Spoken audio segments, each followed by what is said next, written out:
जमात इस्लामी हिंद शाख शिमोगा की जानिब से हमारी मस्जिद देखने आइए प्रोग्राम का कामयाब इनकाद हुआ। इस दौरान मेहमान खुसूसी के तौर पर शिरकत करने वाले डॉक्टर बसवा मरलो सिद्दी महास्वामी ने कहा कि माशरे में हम आहंगी पैदा करने के लिए हमारी तर्ज़ अमल सबसे अहम है, न कि बड़े बड़े जलसे और जुलूस मुनक़्क़द करने से माशरे में तब्दीली आएगी। इतवार के रोज़ शिमोगा में जमात इस्लामी हिंद की जानिब से मस्जिद हलीमा में मुनक़्क़दा हमारी मस्जिद देखने आइए अवामी मजलिस मस्जिद इंटरेक्शन प्रोग्राम में ख़िताब करते हुए उन्होंने कहा कि हमें अपनी तर्ज़ अमल में छोटे छोटे मुस्बित तब्दीलियाँ लानी होगी। मसाजिद के बारे में तजस्सुस हर एक के दिल में होता है और इसी तजस्सुस को दूर करने के लिए इस तरह का प्रोग्राम मुनक़्क़द हुआ, जो कि काबिल सताइश कदम है। उन्होंने मज़ीद कहा कि ऐसे छोटे कदमों से माशरे में हम आहंगी पैदा होती है और इससे मसाइल का हल भी मुमकिन है। इस तरह के इक़दामात से हमारे माशरे में मुस्बित तब्दीली देखी जा सकती है। सदर सद्भावना मंच के वेद अशोक गांधी बसप्पा ने अपने खिताब में कहा कि हमारे दिलों में खैर सगाली का जज्बा होना चाहिए, नफ़रत के बीज को जड़ से उखाड़ना होगा। ऐसे प्रोग्राम ज़्यादा से ज़्यादा मुनक़्क़द होने चाहिए और हर एक को इनमें शामिल होना चाहिए। तमाम बरादरियों को बाहमी इत्तेहाद के साथ रहना चाहिए। इस मौके पर ईसाई रहनुमा बिशप फ्रांसिस सिराओ ने कहा कि हमें ज़ात पात मज़हब और फ़िरक़ावारियत को छोड़कर एक होने का जज्बा अपनाना चाहिए। मज़हब का मतलब किसी चीज़ को मजबूती से थामना, लेकिन जब हम अंदरूनी रूहानी तजुर्बे को छोड़कर ज़ाहिरी बातों को तरजीह देने लगते हैं तो फ़िरक़ावारियत फ़सादात जन्म लेते हैं। इस मौके पर DSS के हाले शप्पा, KP श्रीपाल, कांतेश कंद्रमग्गी, अब्दुल मुजीब, बालकृष्ण नायडू, बदरीश और दीगर अहम शख्सियात मौजूद थे। इस मौके पर सैकड़ों गैर मुस्लिम भाइयों ने भी मस्जिद का दौरा करते हुए नमाज, मस्जिद और कुरान के ताल्लुक़ से जानकारी हासिल की। Bureau report, Inquilab news, Shimoga. ನಮ್ಮೂರ ಮಸೀದಿ ನೋಡಬನ್ನಿ ಅನ್ನುವಂಥ ಒಂದು ವಿಶೇಷ ಕಾರ್ಯಕ್ರಮ ಹಾಕಿರ್ತೀವಿ. ತಾವು ಬರಬೇಕು ಅಂತ ಕೇಳಿದಾಗ ನಮಗೆ ಆಶ್ಚರ್ಯ ಮತ್ತು ಸಂತೋಷ ಎರಡೂ ಆಗ್ತದೆ. ನಮಗೊಂದು ಕುತೂಹಲ ಇತ್ತು, ಇಲ್ಲಿ ಮಸೀದಿ ಒಳಗೆ ಏನಿರುತ್ತೆ. ನಾವು ದೇವಸ್ಥಾನಗಳಲ್ಲಿ ನೋಡಿದ್ದೀವಿ, ಚರ್ಚ್ಗಳಲ್ಲಿ ನೋಡಿದ್ದೀವಿ, ಮಠಗಳಲ್ಲಿ ನೋಡಿದ್ದೀವಿ, ಸುಮಾರು ಕಡೆ ಎಲ್ಲ ನೋಡಿದ್ದೀವಿ ನಾವು. ಆದರೆ ನಮ್ಮ ಊರಲ್ಲಿರುವಂಥ ಮಸೀದಿ ಒಳಗೆ ಏನು ನಡೆಯುತ್ತೆ, ಏನಿರುತ್ತೆ ಅನ್ನೋದು ನಮಗೆ ಗೊತ್ತಿರಲಿಲ್ಲ. ಆ ಕಾರಣಕ್ಕೆ ಒಂದು ಮಸೀದಿ ಕರೆದು ಮತ್ತು ಆ ಮಸೀದಿ ಒಳಗೆ ಏನು ನಡೆಯುತ್ತೆ ಅನ್ನೋದು ತಿಳ್ಕೊಳ್ಬೇಕಾಗುತ್ತೆ, ಒಂದು ಕುತೂಹಲ ಕೂಡ ನಡೆಯುತ್ತೆ ಅಂತ ನಮಗೆ ಸಂತೋಷವಾಯಿತು. ಆ ಸಂತೋಷದ ಕಾರಣಕ್ಕೆ ಈ ಒಂದು ಕಾರ್ಯಕ್ರಮಕ್ಕೆ ಬಂದಿದ್ದೇವೆ.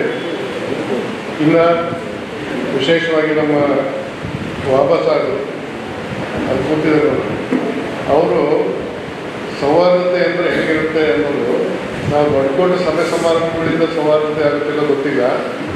ಆದರೆ ನಮ್ಮ ಕೆಲವು ಸಣ್ಣ ಸಣ್ಣ ಒಳ್ಳೆ ನಡೆಗಳ ಕಾರಣಕ್ಕೆ ಸೌಹಾರ್ದತೆ ಬೆಳೆಯುತ್ತೆ ಅನ್ನೋದಕ್ಕೆ ಅವರು ಉದಾಹರಣೆ. ವಾಪಸ್ ಆಗಿದೆ ಅವರು ಪ್ರತಿ ಸಂದರ್ಭದಲ್ಲೂ ಕೂಡ ಯಾವುದೇ ಇಸ್ಲಾಂನ ಹಬ್ಬಗಳಿರಲಿ, ಆ ಹಬ್ಬದ ಹಿಂದಿನ ದಿನ ಅಥವಾ ಆ ಹಬ್ಬದ ದಿನ ಅಥವಾ ಹಬ್ಬದ ಮರುದಿನ ನಮ್ಮ ಬಸವಕೇಂದ್ರಕ್ಕೆ ಬಂದು ನಮಗೆ ಹಣ್ಣು ಕೊಟ್ಟು ಒಂದು ಪುಸ್ತಕ, ಶಾಂತಿ ಪ್ರಕಾಶ ಒಂದು ಪುಸ್ತಕ ಕೊಟ್ಟು ಹಬ್ಬದ ಶುಭಾಶಯಗಳನ್ನು ವಿನಿಮಯ ಮಾಡಿಕೊಂಡು ಹೋಗುವಂಥ ಒಂದು ಸಂದರ್ಭವನ್ನು ಅವ್ರು ನಿರ್ಮಾಣ ಮಾಡ್ತಿದ್ದಾರೆ. ಇಂಥ ಸಣ್ಣ ಸಣ್ಣ ನಡೆಗಳು ಸಮಾಜದ ನಡುವೆ ಬಹಳ ದೊಡ್ಡ ಪರಿಣಾಮಗಳನ್ನು ಬೀರ್ತವೆ ಅನ್ನುವಂಥದ್ದನ್ನು ನಾವು ಅರ್ಥ ಮಾಡಿಕೊಳ್ಳಬೇಕು. ಮುಸ್ಲಿಂ, ಕ್ರಿಶ್ಚಿಯನ್, ಬೌದ್ಧರು, ಜೈನರು ಎಂಬಂಥ ಭಾವನೆಯನ್ನು ಇಟ್ಟುಕೊಳ್ಳದೆ ನಾವು ಮಸೀದಿಯೊಳಗೆ ಕೂತ್ಕೊಂಡಿದ್ದೇವಲ್ವ, ಅದೇ ಸಂದೇಶ. ಹೇಗೆ ಸ್ವಾಮೀಜಿಯವರು ಹೇಳಿದರು, ತಮಗೆ ಇದು ಮೊದಲ ಅನುಭವ ಎಂಬುದಾಗಿ ನನಗೂ ಕೂಡ ಅದೇ. ಎಷ್ಟೋ ಸಂದರ್ಭಗಳಲ್ಲಿ, ಎಷ್ಟೋ ಸಮಾರಂಭಗಳಲ್ಲಿ ಭಾಗವಹಿಸಿದ್ದೇನೆ. ಆದರೆ ಒಂದು ಮಸೀದಿಯೊಳಗೆ ಬಂದು ಇಂಥ ಕಾರ್ಯಕ್ರಮದಲ್ಲಿ ಕುಳಿತುಕೊಳ್ಳುವಂಥ ಅವಕಾಶ ಸಿಕ್ಕಿದ್ದು ನನ್ನ ಜೀವನದಲ್ಲಿ ಪ್ರಥಮ ಸಾರಿ. ಅದಕ್ಕೇನೆ ಹೇಳೋದು, ಇದು ಇನ್ನೊಂದು ಸಂದೇಶ ನಮಗೆ ಬೇಕಾಗಿಲ್ಲ. ಯಾವಾಗ ನಾವು ಜಾತಿ, ಮತ, ಪಂಥ ಇವುಗಳನ್ನು ದೂರಕ್ಕಿಟ್ಟು ನಾವು ಸಹೋದರ ಸಹೋದರಿಯರು ಅಂದರೆ ಒಂದೇ ಉದರದಲ್ಲಿ ಹುಟ್ಟಿ ಬಂದಂಥವ್ರು ಎಂಬಂಥ ಭಾವನೆಯನ್ನು ಕಲ್ಪಿಸಿಕೊಂಡು ಅದನ್ನು ಬೆಳೆಸ್ಕೊಂಡು ಬರ್ತೇವೆ. ಅದೇ ನಮ್ಮ ಜೀವನದ ಮುಖ್ಯ ತತ್ವ. ನಾವು ಧರ್ಮ ಅಂತೇವೆ.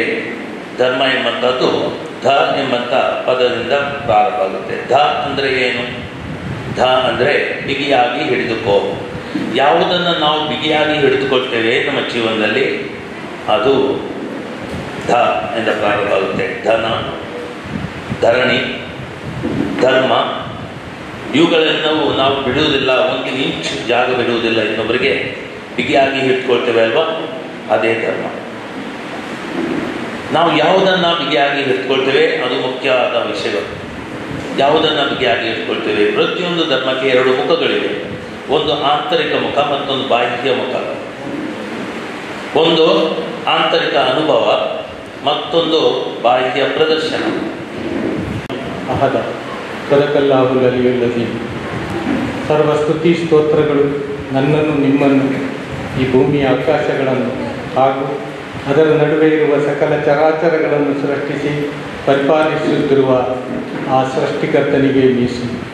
ಆತನ ಅಪಾರ ಅನುಗ್ರಹಗಳು ವರ್ಷಿಸಲಿ ಮಾನವ ಕಲ್ಯಾಣಕ್ಕಾಗಿ, ಮಾನವ ಮಾರ್ಗದರ್ಶನಕ್ಕಾಗಿ ಆಗಮಿಸಿದ ಸಕಲ ಪ್ರವಾದಿಗಳ ಮೇಲೆ, ಸಕಲ ಸಂದೇಶ ವಾಹಕರುಗಳ ಮೇಲೆ ಹಾಗೂ ಆತನ ಎಲ್ಲ ಸತ್ಯಸಂಧ ದಾಸರುಗಳ ಮೇಲೆ, ವೇದಿಕೆಯ ಮೇಲೆ ಉಪಸ್ಥಿತರಿರುವ ಗೌರವಾನ್ವಿತ ಸ್ವಾಮೀಜಿಗಳಾದ ಡಾ ಬಸವ ಮರಳಸಿದ್ದ ಮಹಾಸ್ವಾಮಿಗಳೇ, ಗೌರವಾನ್ವಿತ ಬಿಷಪರಾದ ಬಿಷಪ್ ಫ್ರಾನ್ಸಿಸ್ ಶೆರಾವೋ ಅವರೇ, ವೇದಿಕೆಯ ಮೇಲೆ ವೇದಿಕೆಯ ಮುಂಭಾಗದಲ್ಲಿರುವ ನನ್ನೆಲ್ಲ ಸಹೋದರ ಸಹೋದರಿಯರೇ, ಹಿರಿಯರೇ, ಮುದ್ದು ಮಕ್ಕಳೇ, ಅಸ್ಸಲಾಮು ಅಲೈಕುಂ ವರಹಮತುಲ್ಲಾಹಿ ವಬರಕಾತು.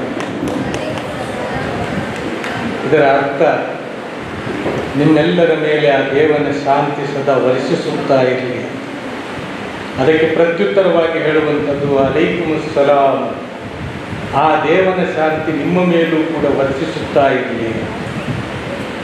ಶಾಂತಿಯಿಂದ ಒಂದು ಭೇಟಿಯಾಗಿ, ಶಾಂತಿಯಿಂದಲೇ ಭೇಟಿ ಆರಂಭವಾಗಿ, ನೀನು ಶಾಂತಿ ನಾನು ಶಾಂತಿ. ನಾವು ಇವತ್ತು ಸಾರಬೇಕಾದಂತಹ ಸಂದೇಶ, ನಿಮ್ಮ ನಿಮ್ಮ ಧರ್ಮ ಅದು ನಿಮ್ಮೊಂದಿಗಿರಲಿ, ನಮ್ಮ ಧರ್ಮ ನಮ್ಮೊಂದಿಗೆ ಇರಲಿ, ಆದರೆ ನಮ್ಮ ಪ್ರೀತಿ ಹೇಳುವಂಥದ್ದು ಎಲ್ಲರೊಂದಿಗೆ ಇರಲಿ. ಸ್ವಾಮೀಜಿಗಳು ಬಂದ ತಕ್ಷಣ, ಮಸೀದಿಗೆ ಬಿಷಪ್ರು ಬಂದ ತಕ್ಷಣ ನಾಳೆ ಅವರೇ ನಮಾಜ್ ಮಾಡೋದಿಲ್ಲ. ಅವರು ನಾಳೆ ಸ್ವಾಮೀಜಿಗಳು ಪೂಜೆ ಮಾಡ್ತಾರೆ, ಬಿಷಪ್ರು ಪ್ರಾರ್ಥನೆ ಮಾಡ್ತಾರೆ. ಈ ಸಮಾಜಕ್ಕೆ ಸಂದೇಶ ಏನು ಕೊಡಲಿಕ್ಕೆ ಬಯಸ್ತಾ ಇದ್ದೇವೆ ಅಂದರೆ, ಮಸೀದಿಗೆ ಯಾವಾಗಲೂ ಹಿಂದೂಗಳು ಕ್ರೈಸ್ತರು ಬರ್ಬೋದು ಹೇಳುವಂಥ ಸಂದೇಶವನ್ನು ಕೊಡ್ತಾ ಇದ್ದೇವೆ. ये मस्जिद दर्शन के जो प्रोग्राम है, ये खाली मुसलमान जमात इस्लामी करने का काम नहीं है, पूरा मुसलमान करने का काम है. हर मसाजिद में होना चाहिए. कम से कम कर्नाटक में थोड़ा मसाजिद में पहले हुई है, बहुत अच्छा रेस्पॉन्सिबल है. यहाँ तो शिमोगा में वो जो हमारा मस्जिद बोले तो वादीहुदे में बहुत दूर है सिटी से. यहाँ करने से सिटी में प्रोग्राम करे तो बहुत बेहतर होता है. लोग ज़्यादा आते हैं, इसीलिए पूरा मस्जिद वाले से, उसका प्रेसिडेंट सेक्रेटरी से मेरा गुजारिश है, पूरा मस्जिद में करा दिए. मस्जिद हलीमा वादीहुदा शिमोगा में मस्जिद दर्शन का ये प्रोग्राम जमात इस्लामी हिंद की जानिब से एक बेहतरीन इक़दाम है. और इस तरह के प्रोग्रामों के ज़रिए ख़ास तौर से मौजूदा हालात में जहाँ फ़िरक़ा परस्त और फ़िरक़ा परस्ती ने पूरे समाज के अंदर नफ़रतें पैदा की हैं, और उसके अलावा ख़ुसूसी तौर पर इस्लाम को लेकर, मुसलमानों को लेकर जो बदगुमानियाँ और गलतफ़हमियाँ पैदा की गई हैं, उनको दूर करने का एक बेहतरीन मौका है, ज़र्रीन मौका है. और इसके अलावा इस तरह के प्रोग्रामों के ज़रिए ख़ास तौर से बिरादरान वतन को अल्लाह के दीन का तारुफ़ कराने और उनके सामने अल्लाह के दीन को पेश करने के बेहतरीन मौक़े मिलते हैं. और दूसरा जो अहम तरीन मकसद है, और वो मकसद ये है कि आज मौजूदा दौर में जो हिंदुस्तानी समाज और हमारे बिरादरान वतन के ज़हनों में इस्लाम को लेकर, मुसलमानों को लेकर, इस्लामी तहज़ीब व तमद्दुन को लेकर जिस किस्म की गलतफ़हमियाँ पैदा की गई हैं, और उसके नतीजे में जो समाज के अंदर नफ़रत बढ़ गई है या पैदा की गई है, और उसको ख़त्म करने का बेहतरीन मौका ये है कि हम इस तरह के प्रोग्राम हर मस्जिद में मुनक़्क़द करें. मसाजिद के ज़रिए हम उनको बताने की ज़रूरत है कि मसाजिद दहशत गर्दों का अड्डा नहीं होता है, बल्कि अल्लाह के घर होते हैं, अल्लाह की इबादत के लिए बनाए जाते हैं, जहाँ अल्लाह के सामने सजदे और रुकू किए जाते हैं. और खालिसतन ये अल्लाह की इबादत और बंदगी के लिए हैं, जो रब्बुल आलमीन है, हम सब का रब है।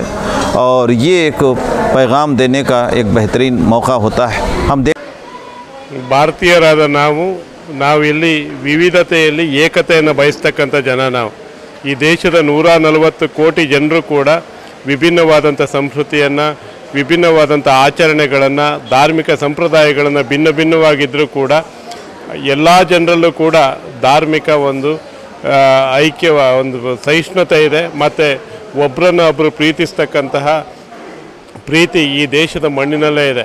ಆದರೆ ಇತ್ತೀಚಿನ ವರ್ಷಗಳಲ್ಲಿ ಕೆಲವು ಕೆಟ್ಟ ಶಕ್ತಿಗಳು, ಕೆಲವು ರಾಜಕೀಯ ಶಕ್ತಿಗಳು ಧರ್ಮಗಳ ನಡುವೆ ವಿಷಬೀಜವನ್ನು ಬಿತ್ತಿ ಕೆಲವು ಧಾರ್ಮಿಕ ಕೇಂದ್ರಗಳನ್ನು, ಉದಾಹರಣೆಗೆ ಮಸೀದಿಗಳನ್ನು, ಚರ್ಚ್ಗಳನ್ನು ಏನೋ ಒಂದು ರೀತಿಯಲ್ಲಿ ತಪ್ಪು ಕಲ್ಪನೆ ಬರುವ ರೀತಿ ಸಮಾಜದ ಮುಂದೆ ಬಿಂಬಿಸ್ತಾ ಇರುವಾಗ ಈ ದೇಶದ ಜನರಲ್ಲಿ ಒಂದಿಷ್ಟು ಗೊಂದಲಗಳು ಉಂಟಾಗಿ ಒಂದು ಧರ್ಮೀಯರನ್ನು ವಿರೋಧಿಸ್ತಕ್ಕಂಥ ಭಾವನೆಗಳು ಬಂದಿದೆ.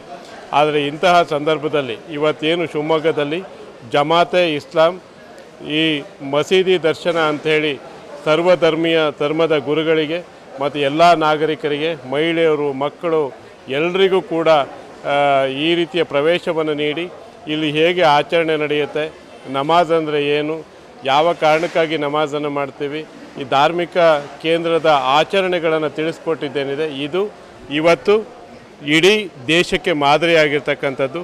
ಇದರ ಮೂಲಕ ನಾವು ಈ ದೇಶದ ಸಾಮರಸ್ಯವನ್ನು ಸಾರ್ತಕ್ಕಂತಹ ಹಿಂದೂ, ಮುಸ್ಲಿಂ, ಕ್ರೈಸ್ತ, ಸಿಖ್ ನಾವೆಲ್ಲರೂ ಒಂದಾಗಿದ್ದೀವಿ ಅಂತಕ್ಕಂಥದ್ದನ್ನು ಸಾರುವಂತಹ ಇದಕ್ಕೆ ಒಳ್ಳೆಯ ಉದಾಹರಣೆಯಾಗಿದೆ. ಇದು ಹೆಚ್ಚಾಗಬೇಕು.